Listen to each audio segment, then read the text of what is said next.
The 14-inch MacBook Pro may just be the best laptop I've ever used. This is my review 1 year later. Let's get into it. The M1 Pro Macbook Pro is probably one of the best performing laptops you can get out there.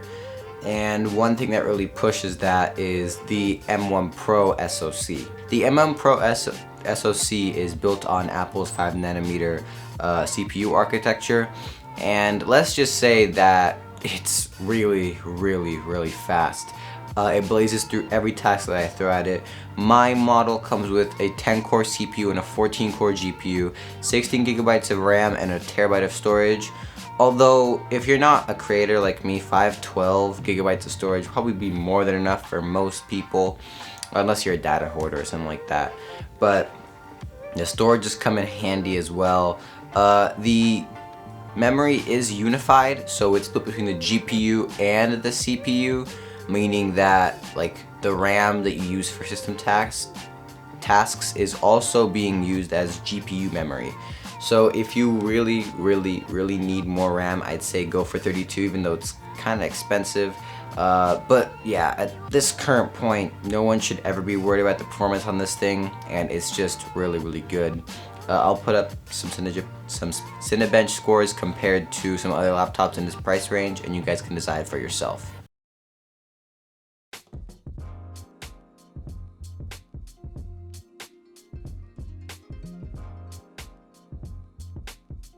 So the M1 Pro SoC is built on a 5nm architecture, as I said earlier, right? But the platform that it's on, ARM, is different from x86 CPUs such as Intel and AMD, and that's a really big difference that I don't really have time to get into in this video. But essentially, the way that the CPUs are built and the way that apps run on them is different. And because of this, older apps that ran on old Intel Macs couldn't run on the M1 Pro, M1 Max, and other M series chips, right? So Apple had to use something called Rosetta 2, which translated the apps. Now, in the before 4 times, or the times before all the apps transitioned, like when the M series really first started to push out, the app ecosystem for these was getting bigger every single day, but it was still pretty small. An app that I use almost every day on my Mac, like Discord for example, wasn't optimized until very recently for M1, and the performance was buggy to say the least. But nowadays, most of those apps have transitioned over and they run beautifully. And that efficiency with those apps will also come in handy for the battery life. We'll talk about that later. Before battery though, I want to talk about this screen. It's probably the best screen that Apple sells besides the Pro Display XDR. I mean, it packs all the numbers. 120 Hz, mini LED, 1600 nits peak brightness on a notebook, on a laptop is crazy.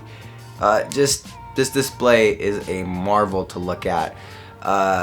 The viewing angle is amazing, the contrast great, especially because of that mini LED compared to LCD on the older MacBook Pros, which, to be fair, those were also best in class displays, but this just takes it to a whole other level.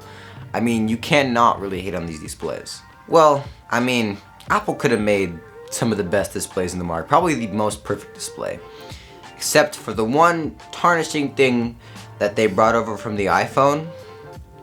God, Apple, why the hell is there a notch in a laptop display? So you guys might have seen reverse notches on Lenovo's Yoga series, where the cameras kind of protrude outside of the regular rectangular screen chassis. But on the M1 MacBook Pros, yeah, there's a pretty big notch in the screen. It's probably the thing that nobody wanted to bring over from the iPhone, but they did it anyway. I think it's because they wanted to keep like character, right? Recognizability and stuff like that. But to me, it kind of seems like a waste. Like, if you're gonna bring that camera lower, I think you should just black out the whole top part of the display. I'd rather have that than have slightly more screen real estate, and with that notch, Obviously, over the course of the year, just like when you use an iPhone, the notch slowly disappears, and you focus on the part of the screen that you're actually looking at, like for content. And thankfully, when you full screen, it does black out that top part and it brings down all the menu items a little lower.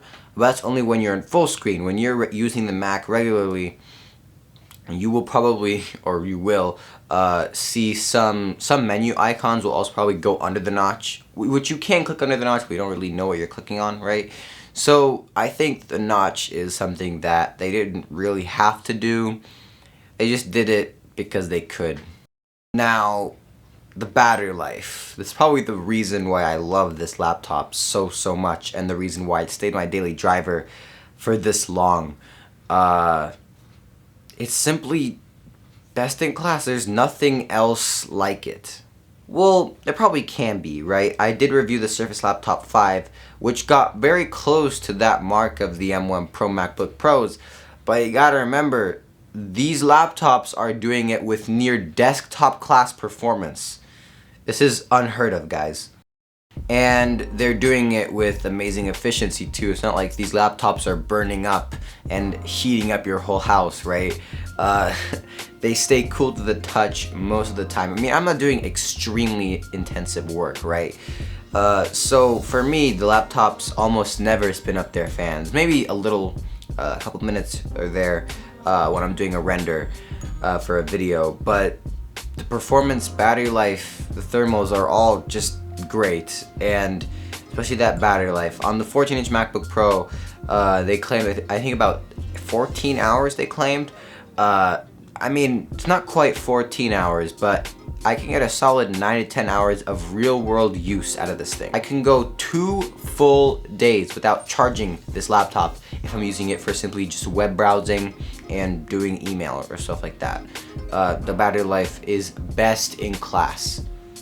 Now, the design on the M1 Pro MacBook Pros is definitely boxy and reminds me of the older MacBook Pros from like pre-2015.